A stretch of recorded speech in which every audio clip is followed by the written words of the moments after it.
Bharat Pakistan border से तारबंदी पार एक प्रेमी युगल ने पाकिस्तान जाने की कोशिश की, जिन्हें बीएसएफ के जवानों ने पकड़ लिया।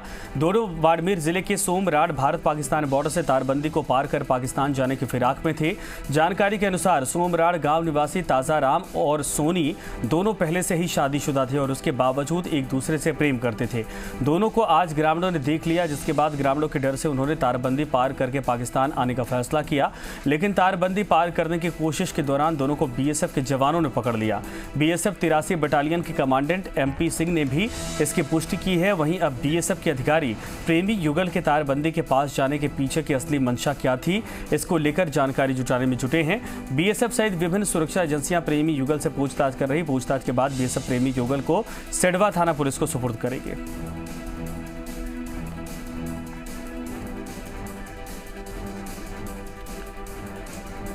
भ्रष्टाचार निरोधक ब्यूरो हनुमानगढ़ की टीम ने आज एक बड़ी कार्रवाई करते हुए 4000 की रिश्वत लेते एक पटवारी को रंगे हाथों गिरफ्तार किया है। एसीबी हनुमानगढ़ के निरीक्षक सुभाष चंद्र के अनुसार परिवादी सतीश कुमार ने शिकायत की कि वो चक 2A बिरानी में नाजर सिंह की 8 बीघा कृषि भूमि पर काश्त करता है और नाजर सिंह ने इस कृषि भूमि पर लोन लिया था जो भर दिया है, लेकिन जमीन को रहन मुक्त करने के एवज में टिब्बी तहसील के खिनानिया का पटवारी गणेशा राम 10,000 रुपये रिश्वत की मांग कर रहा है।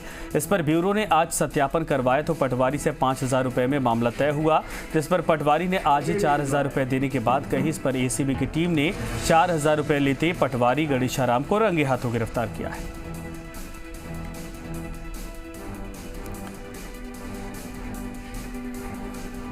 आय से अधिक संपत्ति के मामले में एसीबी ने पूरे प्रदेश में एक साथ धावा बोला। टीम ने प्रदेश में परिवहन विभाग के अधिकारियों पर शिकंजा कसते हुए उनके ऑफिस और घर पर छापा मारा। चित्तौड़गढ़ डीटीओ मनीष शर्मा के ऑफिस और घर पर एसीबी ने सर्च ऑपरेशन चलाया, जहां से एसीबी को नकदी और आभूषण मिले हैं। एसीबी की टीम इस कार्रवाई के बाद परिवहन विभाग कार्यालय में हड़कंप मचा है।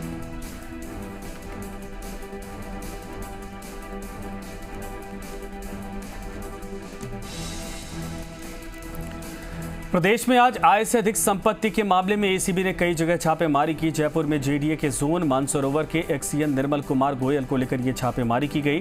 निर्मल गोयल की सरकारी सेवा के दौरान अब तक लगभग 6 करोड़ का निवेश करने का पाया गया है, जो गोयल के वैध आय का लगभग 1450% अधिक होने के अनुमान है।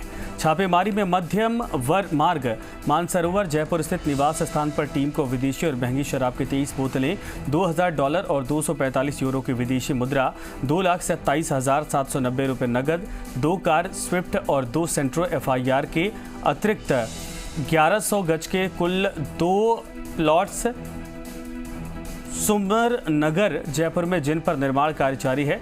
डीग में एक हवेली के कागजात, 2 लॉकर की चाबी, 318 ग्राम सोना और 3.5 किलोग्राम चांदी के साथ अन्य प्रॉपर्टी के कागजात मिले हैं। रजत पथ मानसरोवर जयपुर निवास स्थान की तलाशी में एक स्विफ्ट गाड़ी, नगद 1,60,000 रुपये, 323.8 ग्राम सोना और 4400 किलोग्राम चांदी, एक लॉकर की चाबी मिली है। वहीं मानसरोवर स्थित फार्म हाउस से एक मर्सिडीज कार, एक बोलेरो कैंपर, भव्य फार्म हाउस, सुख सुविधाओं युक्त लग्जरी आवास, विदेशी शराब की खाली बोतलें और महंगे पेड़ पौधे मिले हैं। इसके अलावा ब्यूरो की चौथी टीम को जेडीए जयपुर ऑफिस से हिसाब किताब की डायरीज भी मिली है।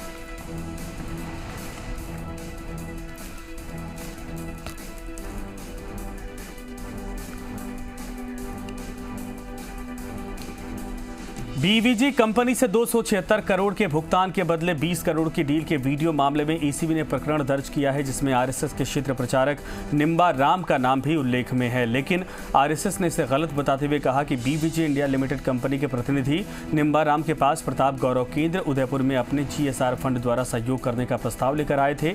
निम्बा राम ने उनसे आग्रह किया था कि वो इस केंद्र का स्वयं दौरा करें और वहाँ की आवश्यकताओं को समझें और यदि उचित लगे तो इसमें सहयोग देने का तय करें। कंपनी के प्रतिनिधियों से इस केंद्र पर जाकर देखने का आग्रह किया गया। कंपनी के प्रतिनिधियों ने दौरे की तारीख तय की, लेकिन वहां पर गए ही नहीं। इसलिए सीएसआर फंड से किसी राशि या अन्य किसी भी रूप में सहायता का प्रश्न ही नहीं उठता है। 20 अप्रैल को श्री निम्बाराम जी से कंपनी के प्रतिनिधियों की भेंट या बातचीत हुई, वह सामान्य सामाजिक शिष्टाचार के नाते ही थी।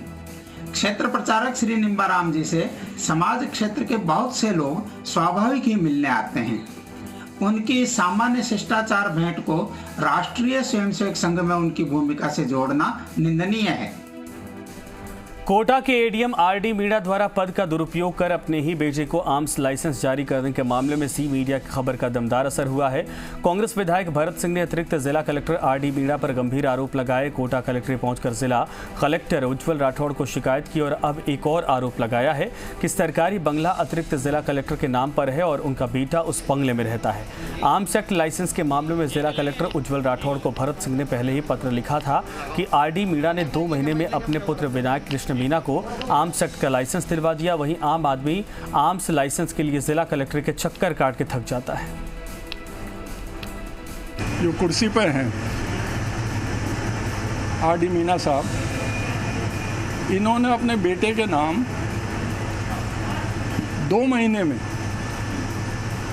लाइसेंस बना के तैयार कर दिए। ये कोटा के कमिश्नर हैं, उनके नाम भी 2 महीने में तैयार होगी। वहीं कोई नागरिक है जो लाइसेंसधारी है, उसकी मृत्यु हो जाए तो उसके बेटे या उसके वारिस सालों तक चक्कर लगाएंगे, मगर लाइसेंस उनको मिलना सहज नहीं है। पीसीसी चीफ और शिक्षा मंत्री गोविंद सिंह डोटासरा आज एक दिवसीय दौरे पर लक्ष्मणगढ़ उपखंड क्षेत्र के लालासी गांव के राजकीय उच्च माध्यमिक विद्यालय पहुंचे, जहां विद्यालय में करीब 44 लाख रुपए की लागत से नवनिर्मित भवन का लोकार्पण किया। और इससे पहले पीसीसी चीफ और शिक्षा मंत्री गोविंद सिंह डोटासरा ने विद्यालय परिसर में पौधरोपण भी किया।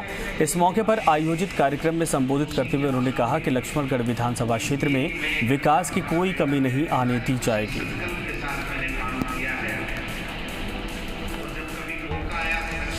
राजस्थान पटवार संघ अपनी विभिन्न मांगों को लेकर आंदोलन कर रहा है। अपनी मांगें पूरी होने से आक्रोशित संघ के सदस्यों ने राजस्व मंडल रजिस्ट्रार को ज्ञापन सौंपकर इच्छा मृत्यु की मांग की। पटवार संघ के प्रदेश अध्यक्ष राजेंद्र कुमार का कहना है कि पिछले लंबे समय से राजस्थान पटवार संघ अपने मांगों को लेकर आंदोलन कर रहा है, लेकिन सरकार और प्रशासन इस ओर कोई ध्यान नहीं दे रहा है।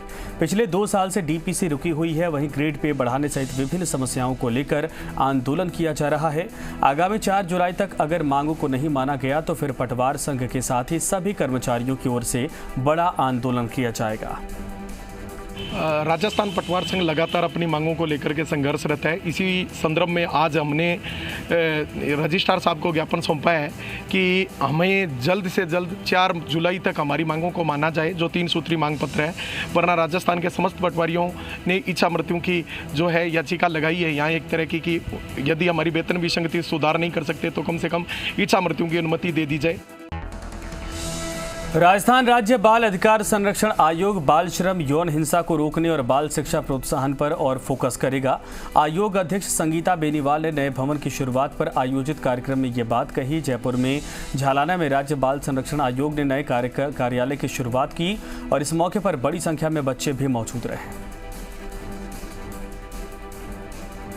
राजस्थान बाल आयोग आज नए भवन में शिफ्ट हुआ है और जाहिर है जिम्मेदारियां भी अब ज़्यादा होंगी, क्योंकि क्राइम रेट की अगर बात करें तो देश और प्रदेश की चिंता बाल श्रम से लेकर बच्चों के प्रति हो रहे यौन अपराध और अन्य अपराध हैं। मैडम, बड़ी जिम्मेदारी आपके पास है, एक भावी पीढ़ी है जिसे बेहतर सुरक्षित माहौल देने का जिम्मा है। किस तरह पाते हैं और क्या नवाचार आप आने वाले दिनों में करने जा रही हैं? बिल्कुल, देखिए बहुत चुनौती भरा काम है और जिस तरह से बाल आयोग पिछले 2 वर्षों से जिस भी मामले का संज्ञान में आया उसको तुरंत प्रभाव से संज्ञान लेते हुए उन तक पहुंचा, उनको न्याय दिलाया। और इन सभी में 2 वर्ष के कार्यकाल में एक अच्छी टीम, साथ ही साथ हमारे आदरणीय मुख्यमंत्री अशोक जी गहलोत साहब, और मैं कहूँगी कि मीडिया का भी बहुत सहयोग रहा, जिन्होंने बालकों के हर चीज़ को बहुत आगे बढ़ाया। और नवाचार की जहाँ तक बात है, बाल आयोग 2 वर्षों में भी उन्होंने कई नवाचार किए हैं, चाहे वो आयोग आपके द्वार की बात हो, चाहे कोरोना जैसी महामारी में बच्चों तक सुनिश्चित पहुंचे सभी व्यवस्था, उसको लेकर बात। बाल मित्र राजस्थान का आज आपने पोस्टर भी विमोचन किया है, थोड़ा सा उसके बारे में जानना चाहेंगे, क्योंकि नई पहल लग रही है और जब बालक मित्र बनेंगे तो जाहिर है ज़्यादा अच्छे तरीके से उनके प्रति हिंसा हो रही है या किसी के साथ हो रही है, वो बता पाएंगे? बिल्कुल, बाल मित्र राजस्थान का यही कंसेप्ट है कि कि बच्चे सीधा बाल आयोग को अपनी बात रख सकते हैं।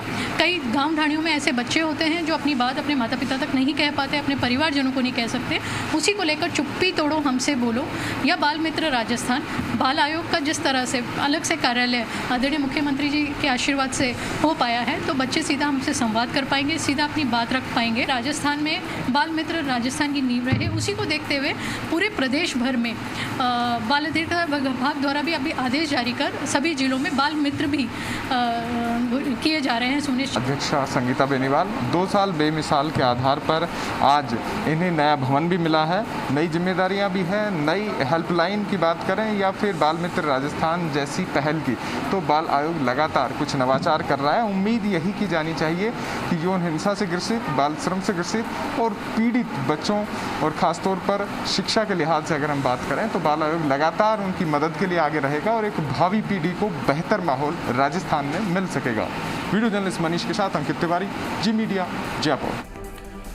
अलवर के मालाखेड़ा गैंगरेप मामला, पुलिस ने 3 आरोपियों को किया गिरफ्तार। 4 युवकों पर था सामूहिक दुष्कर्म का आरोप। आरोपियों ने पीड़िता का अश्लील वीडियो भी किया वायरल। यह बड़ी खबर इस वक्त आ रही है। आपको बता दें कि जहां पर बड़ी खबर, अलवर के मालाखेड़ा गैंगरेप मामला, पुलिस ने 3 आरोपियों को गिरफ्तार किया है। 2 युवकों पर था सामूहिक दुष्कर्म का आरोप। आरोपियों ने पीड़िता का अश्लील वीडियो भी किया वायरल। इस वक्त बड़ी खबर सामने आ रही है अलवर से, जहां पर मालाखेड़ा गैंगरेप का मामला, पुलिस ने 3 आरोपियों को दबोच लिया है और 4 युवकों पर था सामूहिक दुष्कर्म का आरोप। आरोपियों ने पीड़िता का अश्लील वीडियो वायरल किया था। एक की तलाश अभी भी जारी है।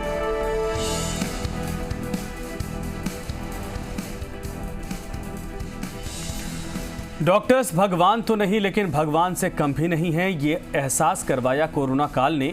जहां कोविड से जिंदगी और मौत के बीच जूझ रहे मरीजों को डॉक्टर्स ने दिन रात मेहनत करके अपनी जान जोखिम में डालकर जीवन दान दिया, जिसके चलते डॉक्टर्स डे पर दौसा जिला अस्पताल में विभिन्न संगठनों द्वारा डॉक्टर्स और नर्सिंग स्टाफ का आभार जताते हुए उनका सम्मान किया गया। सम्मान पाकर डॉक्टर्स भी खुश हुए और खुश होना भी चाहिए, क्योंकि कोरोना काल में जिस तरह उन्होंने मरीजों की सेवा की वो काबिले तारीफ है। आदि अनादि काल से स्वास्थ्य सेवाओं से जुड़े लोगों को धरती के भगवान की संज्ञा दी गई है। आज नेशनल डॉक्टर्स डे है। हमारे साथ है डॉक्टर आर.डी. मेनन से बात करते हैं। सर, आज डॉक्टर्स डे है और डॉक्टर्स को धरती का भगवान माना जाता है। भगवान के बाद में अगर कोई दूसरा जीवन दान देने वाला होता है तो डॉक्टर है। इसमें क्या संदेश देना चाहेंगे? मैं सभी यहाँ जो तो भी है दौसा वासियों को देना चाहता हूँ कि जिस टाइप से इन्होंने हमारा कोविड में सहयोग किया सेकंड लहर के अंदर, जैसे आज इन्होंने सम्मान भी किया है सभी संगठन, जैसे SC ST OBC के जो प्रदेश करने अध्यक्ष वगैरह सारे लोग हमारे यहाँ हैं, तो इन्होंने बहुत अच्छा लगा। जैसे मेरी पूरी टीम, नर्सिंग स्टाफ भी उसमें है, इवन हमारे जो ट्रॉली मैन भी है और लैब टेक्नीशियन सारे हैं, तो उनको बहुत अच्छा लगा। और मैं चाहता हूँ कि ऐसे इनको प्रोत्साहित करना चाहिए ताकि आगे भी कोई ऐसी लहर आती है तो हम उसके लिए तत्पर रहे। का कहीं न कहीं एक बहुत बड़ा और गहरा रिश्ता माना जाता है। मरीज को डॉक्टर पे भरोसा होता है, डॉक्टर हर मुमकिन प्रयास करता है कि उसका मरीज हर हाल में ठीक होके जाए। ऐसे में किस तरीके के प्रयास डॉक्टर द्वारा किए जाते हैं? ये इस रिश्ते को हमने बेखूबी से निभाया है।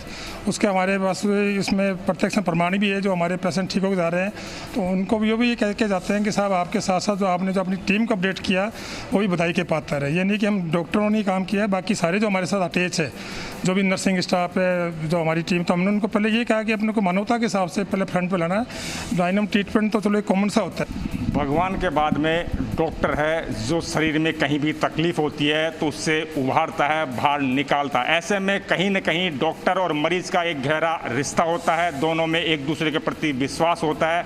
साथ ही डॉक्टर द्वारा हर मुमकिन प्रयास कर उसका उपचार तो किया जाता है, साथ उसे मेंटली सपोर्ट भी दिया जाता है जिससे मरीज जल्द से जल्द रिकवर हो सके। ऐसे में डॉक्टर्स डे पर विभिन्न संगठनों द्वारा डॉक्टरों का सम्मान किया जा रहा है। लक्ष्मण अवतार शर्मा, जी मीडिया, दौसा। प्रदेश सरकार ने कोरोना काल में कर व्यवहारियों को बड़ी राहत दी है। वित्त विभाग ने अधिसूचना जारी करके एमनेस्टी स्कीम के प्रथम चरण की अवधि को 31 जुलाई कर दिया है। स्कीम के अंतर्गत दूसरे चरण की अवधि को भी बढ़ाकर 1 अगस्त से 31 अगस्त तक कर दिया गया है। तृतीय चरण की अवधि 1 सितंबर से 30 सितंबर तक प्रभावी रहेगी। वाणिज्यिक कर विभाग के मुख्य कर आयुक्त रवि जैन ने बताया कि राज्य सरकार ने व्यवहारियों को महत्वपूर्ण राहत प्रदान की है और स्कीम के तहत प्रथम चरण की अवधि 30 अप्रैल को समाप्त हो गई थी। 73वें चार्टर्ड अकाउंटेंट दिवस पर जयपुर चैप्टर ने विभिन्न कार्यक्रमों का आयोजन किया। इस मौके पर रक्तदान शिविर लगाकर गंभीर मरीजों की जान बचाने की पहल की गई। वहीं वैक्सीनेशन शिविर के जरिए अपने सदस्यों और उनके परिवारजनों की रक्षा की कोशिश दिखाई दी है। आज 1 जुलाई है और चार्टर्ड अकाउंटेंट डे है। इस दिन देश भर में सीए कम्युनिटी विभिन्न प्रोग्राम का आयोजन कर रही है और जयपुर जो बड़ी ब्रांच है देश की, वो 15 दिन का स्पेशल ड्राइव चला रही है और इस ड्राइव में बहुत सारे नेक काम भी हुए हैं। और पूरे कोरोना काल अवधि की बात करें तो सीए कम्युनिटी हर कदम पीड़ित प्रभावित लोगों के साथ रही है और साथ में सीए सदस्यों को भी उन्होंने सहायता दी है। इस दिन की जी राजस्थान की तरफ से शुभकामनाएं। क्या खास इस पूरे ड्राइव में रहा और आज का दिन क्या कर रहे हैं? हमने इस बार जो सीए डे का जो सेलिब्रेशन है उसको हमने सोचा था कि 15 दिन का बनाएं। ये हमने 21 जून से हमने ये प्रोग्राम स्टार्ट कर दिए थे। फर्स्ट हमने योगा डे बनाया, फिर उसके बाद हमने एक सैनिटरी पैड डिस्ट्रीब्यूशन का प्रोग्राम रखा। उसके बाद एक हमने अपनों की सेवा, जिसमें हमने वृद्धाश्रम जाके वृद्धों की जो थी उनकी सेवा करी है। फिर हमने 3-4 एक वेबिनार्स करके अपन ने प्रोग्राम करा, जिसमें हमने पूरे ऑल ओवर वर्ल्ड में 3-4 चार्टर्ड अकाउंटेंट्स को हमने सेलेक्ट किया। उसमें हमने उनकी सक्सेस स्टोरी शेयर करी। हमने हमारे मेंबर्स को कैसे उन्होंने हमको इंस्पायर किया, कैसे वो आज यहाँ एक छोटे से मुकाम से लेके एक बड़े मुकाम तक पहुँचे, उन्होंने वो हमारे साथ उन्होंने शेयर किया। और इसी ड्राइव में हमने एक कोविड रैली निकाली हमने साइकिल के थ्रू, जिसमें हमने मेंबर्स को और अपने स्टूडेंट्स और इनफैक्ट हमने पूरी जयपुर में एक कोविड अवेयरनेस का मैसेज फैलाया कि कैसे हम सोशल डिस्टेंसिंग करें, कैसे हम मास्क का पालन करें, हम रेगुलर मास्क करें, कैसे हम सैनिटाइजर आने वाले दिनों में चुनौतियाँ और भी है, किस तरह से ये कम्युनिटी उसके लिए तैयार है? आने वाले दिनों में हम ये देख रहे हैं कि किस तरीके, मतलब हमने ये सोचा है कि हम अपने मेंबर्स को एजुकेट करें टुवर्ड्स हेल्थ अवेयरनेस। कर सलाहकार सेवाओं के अतिरिक्त कम्युनिटी को एक योगदान बेहतर तरीके से कहा जा सकता है। वीडियो जर्नलिस्ट मनीष के साथ अंकित तिवारी, जी मीडिया, जयपुर। और इसी के साथ फिलहाल इस बुलेटिन में इतना ही। तमाम खबरों के लिए बने रहिए जी राजस्थान के साथ।